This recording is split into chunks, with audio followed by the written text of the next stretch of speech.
दोस्तों, कभी कभी जिंदगी में लिए गए एक गलत फैसले सिर्फ एक इंसान की नहीं बल्कि पूरे परिवार की किस्मत बदल देते हैं।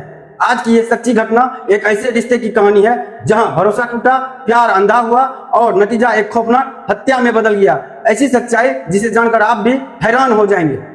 नमस्कार, आप देख रहे हैं ताजा टाइम्स टीवी। मैं हूं आपके साथ कृष्णा सिंह राज। ये कहानी है उत्तर प्रदेश के आगरा जिले की। आगरा के सैया थाना क्षेत्र में स्थित बजरंग धाम कॉलोनी, जहां का रहने वाला था 39 वर्षीय लोकेंद्र प्रजापति, एक गरीब मजदूर जो दिन रात मेहनत करके अपने परिवार का पेट पालता था। परिवार में पत्नी सोमवती और 4 छोटे छोटे बच्चे।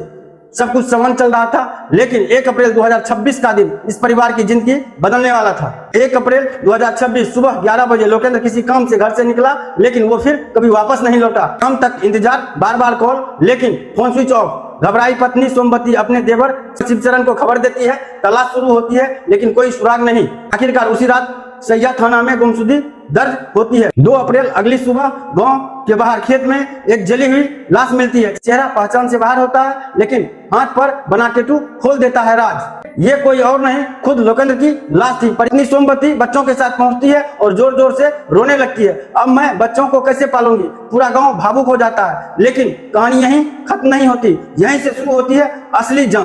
घटनास्थल से मिलते हैं कुछ सुराग, शराब की बोतल, एक खास कागज का टुकड़ा। QR कोड से पता चलता है शराब उसी दिन खरीदी गई थी। CCTV फुटेज में दिखते हैं 3 लोग एक बाइक पर, बीच में बैठा खुद लोकेंद्र। संदेह गहराता गया। फल वाले की पहचान, CCTV का मिलान, और फिर लोकेंद्र के भाई शिवचरण पहचान लेते हैं 2 लोगों को, महेश प्रजापति, धर्मवीर। दोनों को पुलिस तुरंत गिरफ्तार कर लेती है। चौंकाने वाला खुलासा, पूछताछ में दोनों कबूल कर लेते हैं हत्या। लेकिन सबसे बड़ा झटका तब लगता है जब वो तीसरा नाम लेते हैं, सोमवती।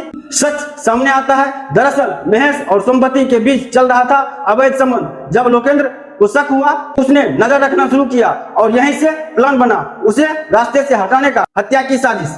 1 अप्रैल को महेश दोस्ती का नाटक करता है। लोकेंद्र को शराब के बहाने ले जाया जाता है। धर्मवीर को भी साथ कर लेता है और खेत में बैठकर शराब पिलाई जाती है, और फिर नशे में धुत लोकेंद्र का गला दबाकर हत्या। लाश को जलाकर पहचान मिटाने की कोशिश की जाती है। घर आकर सोमवती मासूम बनने का नाटक करती है। रोना धोना, गुमशुदगी की कहानी। लेकिन सच ज्यादा देर तक छुप नहीं पाया।